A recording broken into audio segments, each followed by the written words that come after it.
What I'm about to tell you in this video might completely shatter your worldview. Just a disclaimer, I'm not a doctor or a financial expert. I implore you to at least just listen and then do your own research, and you might start opening your eyes a little bit. Merry Christmas and happy holidays, everyone. The world right now is a crazy and, let's be honest, kind of terrifying place. So Uncle Mastar wants to drop for you some nuggets of information to make sure that your 2024 is going to be the best year ever. You see, this year I kind of took a step back from making a lot of videos and focused more on my health and my family and my well-being. I've never felt better in my entire life. I'm 38 years old, but I feel like I'm 23 again. How I lost 45 pounds with relatively no effort, and how you guys can do it too, how you can feel your best and be your best going into the new year. I've learned a lot this year, and there's some really important things I want to share with you. So let's start. So the main way I lost 45 pounds, I've been suffering from IBS and chronic stomach issues for the last 10 years. I've talked to tons of doctors. They always give me like really bad advice, things that I know are incorrect, trying to pump me full of chemicals that I know aren't going to help. Basically, what helped was intermittent fasting and a red meat diet. So I switched to a red meat diet. All of my autoimmune issues have completely disappeared, and they only return whenever I eat like a preservative or a seed oil. So what I found out was what was messing me up. I thought I was gluten intolerant this whole time. It turns out that what was really killing me more than everything was canola oil.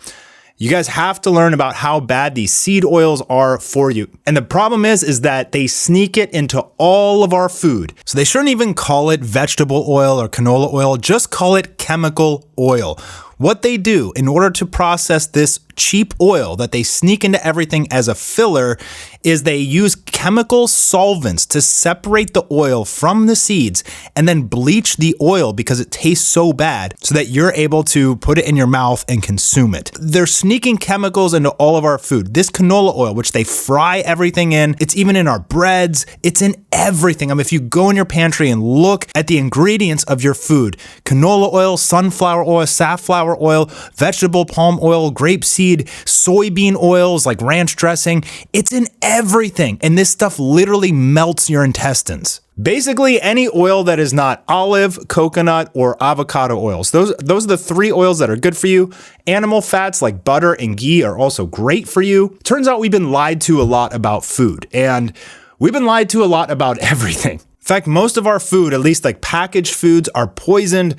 Fast food is poisoned. They're all full of tons of man-made chemicals. So when you hear something like, oh, McDonald's is bad for you, fast food is bad for you, most people think of fats. But it turns out that fats, like animal fats especially, are actually very, very good for you. The real reason why these foods are unhealthy is that they are literally full of chemicals. Imagine what this stuff is doing to your gut. And I know you guys who are saying, oh, I can eat all this stuff and I don't have any problems. Well, I used to be able to too until I turned 29 years old, and then it was like the flip of a switch. My body literally could not process this stuff anymore. I got severe abdominal pain and constipation. It's gonna happen eventually if you guys keep eating this junk.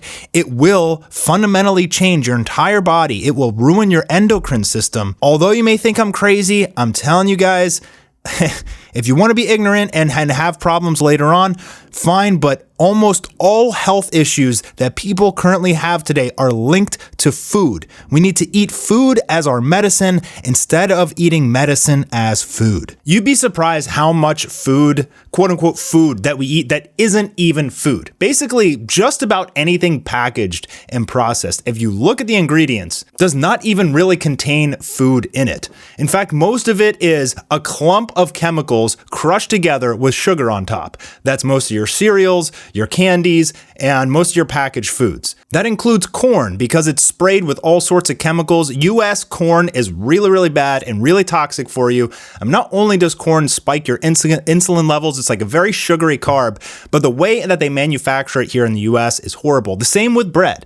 So most of our bread and corn is poisoned here in the US anyway. You know, if you go to Italy and a lot of other, European countries, they ban GMO. And that's why Italians, for example, are able to eat so much carbs, but they're still thin and healthy. The root of how the food is made is a much more clean process. So I encourage you guys to educate yourselves. If you have depression, IBS, or any kind of autoimmune issues, diabetes, I highly, highly recommend you switch to an all meat diet, particularly beef. That's what I've been doing. I consume mostly beef. I rarely consume any sugar or carbohydrates. I'll eat like maybe an apple or two a week. And for carbohydrates, I'll eat sweet potato, butternut squash, asparagus, broccoli, vegetables. I mean, vegetables are a carbohydrate, but primarily all meat. I mean, in fact, I don't even think you need vegetables. I know it's going to sound crazy, but look into it. Give it a shot. If you've tried everything and nothing works, try an all red meat diet and cook it in coconut oil. I've been using a lot of coconut oil recently to cook just about everything. It's got a high smoke point. It's really, really good for cooking in the pan. It gives like a little bit of a nutty flavor, and it's got all sorts of healthy amino acids that are great for you. So check it out, try it for a month. I'm going to put my dad on this because he's borderline diabetic.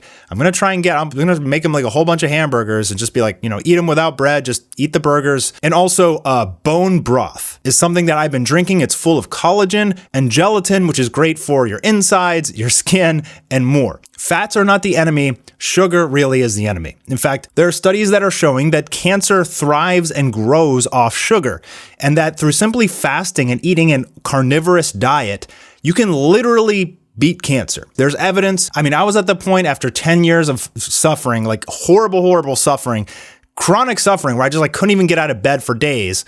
The one thing that cured me was an all red meat diet. Our gut microbiomes have been completely destroyed from all of these chemicals and pesticides that we've been eating our entire lives. And for a lot of us, that's why 1 in 5 Americans have IBS. Simply cutting out all of these chemicals and preservatives from our diet can start to heal you. And they try to trick you too in your food. They'll do things like list natural flavors, which until recently I didn't realize can be one of 3,000 carcinogens.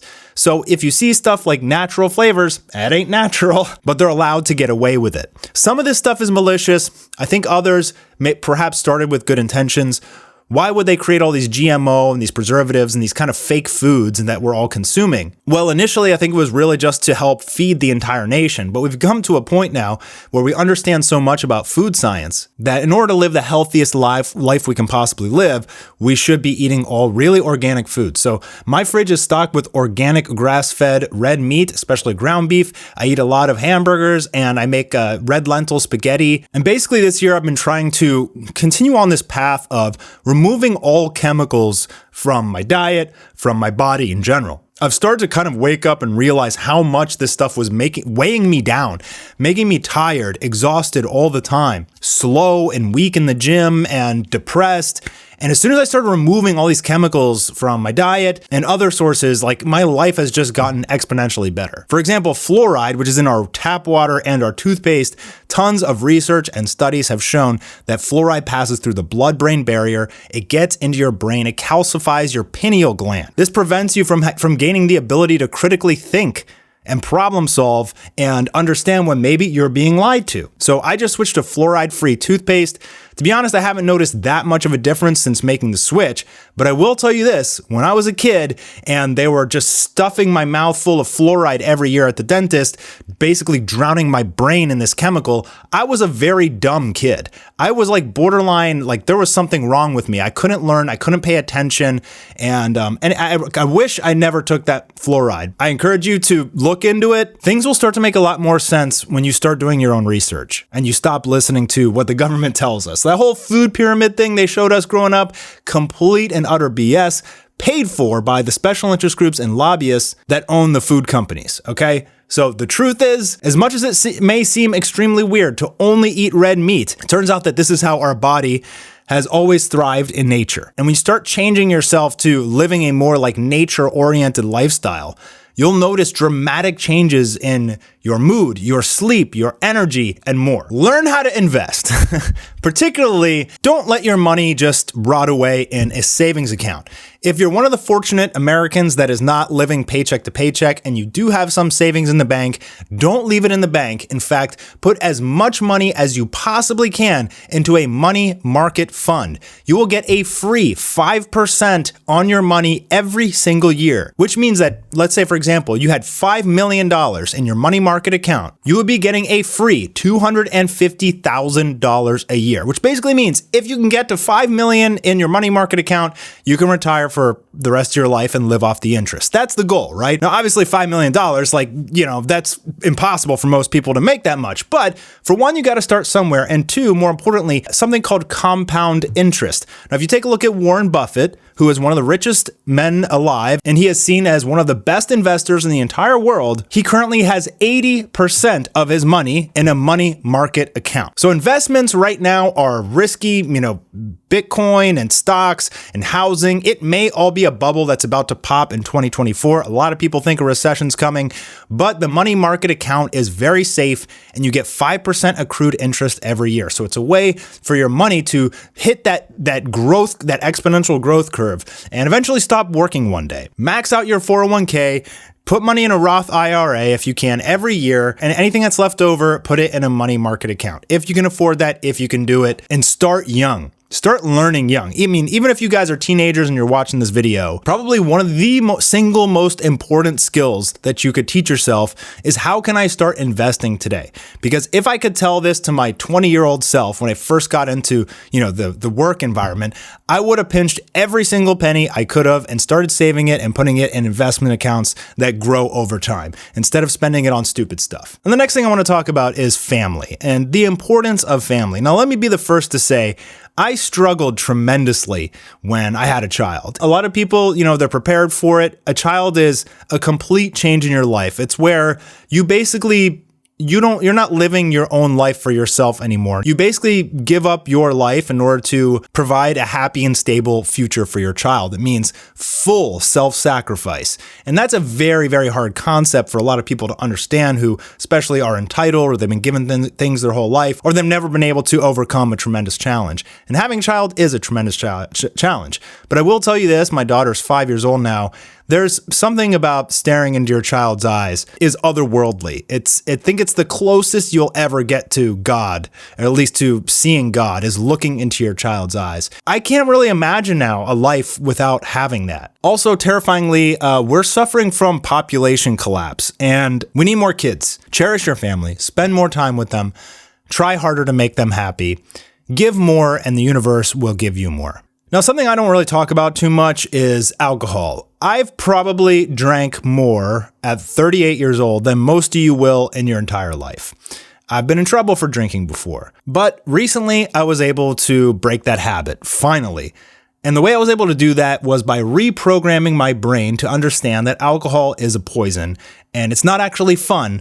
The reason why you feel good when you're drinking alcohol is because your brain's going, oh crap, you just ingested poison. Let me release a bunch of endorphins to calm you down while I get rid of this poison that just entered your system. I started reading this book called The Naked Mind by Annie Grace. A really interesting book that uses liminal thinking to unprogram your brain from understanding and thinking that alcohol is this delicious, fun, social thing to do, and that we need it in order to have fun in groups. We've been programmed and taught this since a very, very early age through movies and social events that we always have to have alcohol around because it's what's required in social settings. But the truth of the matter is, if alcohol didn't exist, people would still be laughing and having a good time without alcohol.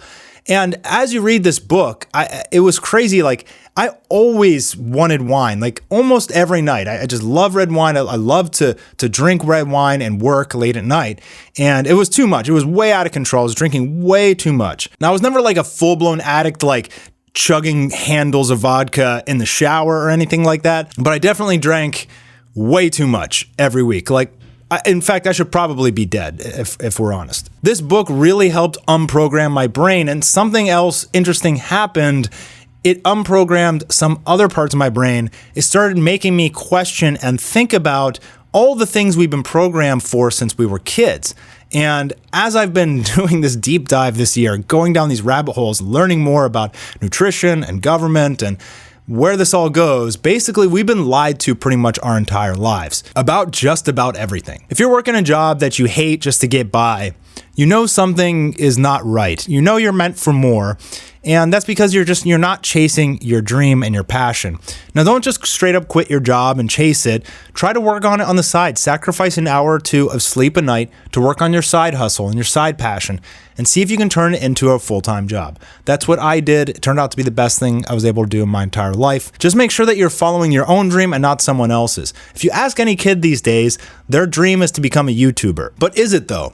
Or are they just programmed to believe that being a YouTuber is kind of like the pinnacle of social status? Everybody's watching you, you're the center of attention. And when you're a child, that's kind of what you want. You're the center of attention around your parents, but when you go to school, you're not the center of attention anymore. So I think for kids, as they watch YouTubers, they feel that like becoming a YouTuber will kind of give them that validation that they so thirst for. But that's not necessarily their dream. And I'll tell you this much, being a YouTuber is not easy. It can be completely draining. Is it worth it? Oh yeah, big time. But I don't think it's the dream that a lot of people think it is. So I hope you'll take some of this advice going into 2024. I know a lot of it sounds crazy. No, I'm not just some crazy conspiracy theorist. I'll put links in the description below with articles proving everything I've just said. If you don't believe me, spend more time with your family, enjoy this Christmas, be thankful for what you have, and learn how to garden. Learn how to start making your own food. 2024 could perhaps be the craziest year of our lives. With everything that's going on, I think 2024 is going to be a freaking roller coaster. So prepare yourselves and be ready. Don't be ignorant. Please, I'm begging you. Stock up on food and enjoy the holiday season.